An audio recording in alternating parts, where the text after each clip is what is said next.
Series প্যারালালের এটা 8 নম্বর video. এটা একটা ম্যাথ প্রবলেম।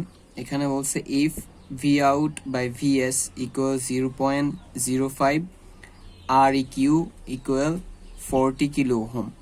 এটা আমরা পরে দেখব, কিন্তু এখানে এই যেটা দেয়া আছে এটা হচ্ছে এই সার্কিটটার ইকুইভ্যালেন্ট রেজিস্ট্যান্স 40 কিলো ওহম। বলছে then find R1 and R2। তো উপরের এগুলা কন্ডিশন হলে তাহলে বের করো R1 অ্যান্ড R2। এখানে এই যে R1 রেজিস্টরটা আছে আর এই যে R2 রেজিস্টরটা আছে, এই দুইটার মান বের করতে হবে। আমরা প্রথমে যদি এই সার্কিটটার ইকুইভ্যালেন্ট রেজিস্ট্যান্স বের করি তাহলে দেখব যে এই যে R2 রেজিস্টরটা আছে আর এই যে 5 কিলো ওহম রেজিস্টরটা আছে, এই দুইটা প্যারালালে আছে, কারণ এখানে কারেন্ট চলার দুইটা পথ, এটা একটা পথ এটা একটা পথ। তো দুইটা পথ যেহেতু এরা প্যারালালে আছে, সো আমরা equivalent resistance equal R2 and 5 ohm, R2 and 5 ohm parallel. আর এই যে ব্রাঞ্চটা আছে এই R2 and 5 ওহম, এটার সাথে R1 সিরিজে আছে, সো সিরিজে থাকলে যোগ, সো আগেরটার সাথে এটা যোগ। তো আমরা এই যে আর ইকিউ আছে এটার মান কোশ্চেনে দিয়ে দিছিল, সেটার জায়গায় 40 বসাইলাম। তাহলে এই যে এই পাশের ডান পাশের অংশটা আছে এটা পুরোটা সমান 40, সো এটাই লিখলাম ডান পাশের অংশটা সমান 40। এটাকে আমরা 1 নং সমীকরণ দিলাম। এখানে এই 5 কিলো ওহম আর R2 এই দুইটা প্যারালালে আছে, আর আমরা জানি প্যারালালে ভোল্টেজ সমান। তো 5 কিলো ওহমের ভোল্টেজ যদি V2 হয় তাহলে এই যে R2 আছে, সরি V0, 5 কিলো ওহমের ভোল্টেজ যদি V0 বা V0 হয় তাহলে R2 এর ভোল্টেজও V0, কারণ প্যারালালে ভোল্টেজ সমান। এবং আমরা এটাও জানি যে প্যারালালে প্রত্যেকটা ব্রাঞ্চের ভোল্টেজ যেটা টোটাল ভোল্টেজও কিন্তু সেটা, দ্যাট মিনস এটার ভোল্টেজ যদি V0 হয় এবং 5 কিলো ওহমের ভোল্টেজ যদি V0 হয় তাহলে এই পুরো ব্রাঞ্চটার ভোল্টেজও হবে V0, কারণ প্যারালালের ক্ষেত্রে প্রত্যেকটা ব্রাঞ্চের ভোল্টেজ যত, পুরো সবগুলোর পুরোটার ভোল্টেজও কিন্তু তত।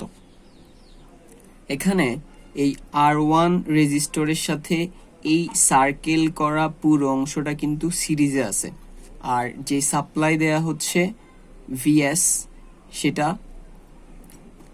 এই R1 আর সার্কেল করা অংশটা সিরিজে থাকায় VSটা R1 এ কিছুটা ড্রপ হবে, বাকিটা এই সার্কেল করা অংশটার মধ্যে ড্রপ হবে। আর আমরা অলরেডি জানি সেটার মান হচ্ছে V0।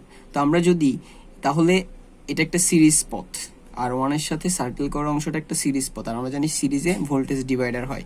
তো আমরা যদি এই সিরিজ পথটার মধ্যে একটা ভোল্টেজ ডিভাইডার অ্যাপ্লাই করি তাহলে V0 ইকুয়াল, আমরা V0 এই ভোল্টেজটা এই প্যারালাল সার্কেল করা অংশটার মধ্যে কতটুকু ভোল্টেজ ড্রপ হচ্ছে সেটা বের করব। সো V0 ইকুয়াল, আমরা জানি ভোল্টেজ ডিভাইডারের ক্ষেত্রে total voltage, so total voltage VS into যেই শাখার ভোল্টেজ বের করব তার রেজিস্ট্যান্স। তো আমি যেহেতু এই সার্কেল করা অংশটার ভোল্টেজ বের করব তাহলে তার রেজিস্ট্যান্স হচ্ছে R2 parallel 5, so R2 parallel 5 divided by যার ভোল্টেজ বের করব সে এবং অন্য যারা আছে তাদের যোগফল।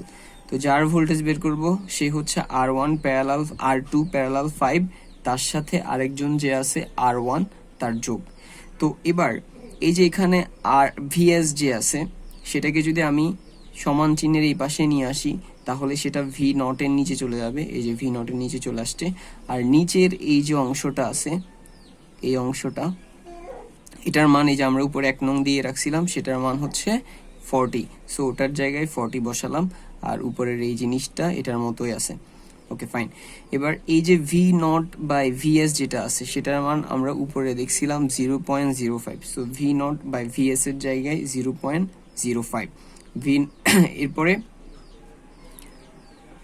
যদি আমরা এই 0.05 এর সাথে 40 এভাবে আর গুণ করি তাহলে আর R2 parallel R5 0.05 into 40, 0.05 into 40। এবার এই জিনিসটাকে আমরা যদি ক্যালকুলেটরে সলভ করি তাহলে মানটা আসবে 3.333 কিলো ওহম।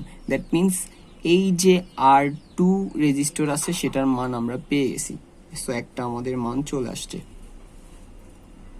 আমাদের এই মানটা চলে আসছে।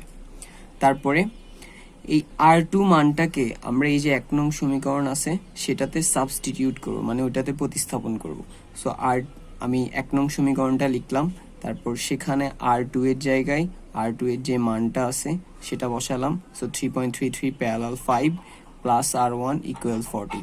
সো এবার আমরা যেটা করব, ক্যালকুলেটরে এই জিনিসটা টাইপ করলে এটার মান আসবে, R1 এর মান আসবে 38 কিলো ওহম। তো এই জিনিসটা আমি দেখাই দিই।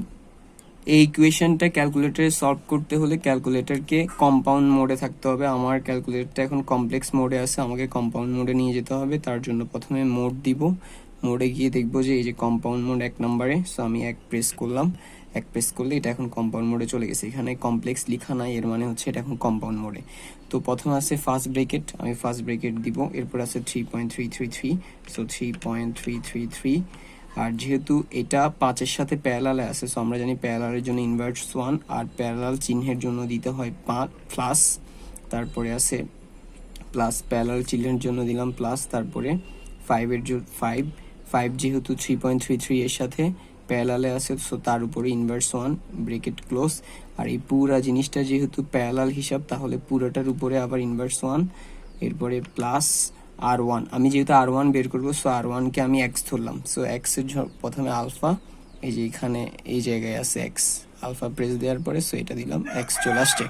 তারপরে দিতে হবে ইকুয়াল, ইকুয়াল আছে এই যে এখানে।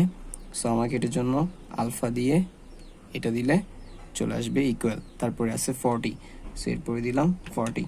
সো এটার এবার সলিউশনটা বের করার জন্য আমাকে দিতে হবে শিফট, তারপর এখানে এই যে সলভ লেখা আছে এই যে, সো এটা দিলাম, এই যে চলে আসছে 38.0000। তো আমি এটাকে যে পরের অংশগুলো বাদ দিলে এটা শুধু 38 লেখা যায়। সো 38, তার মানে আমাদের R1 এর মান বের হয়ে গেছে। R1 এর মান হচ্ছে 38 কিলো ওহম। সো দুইটা রেজিস্টারের মান বের হয়ে গেল।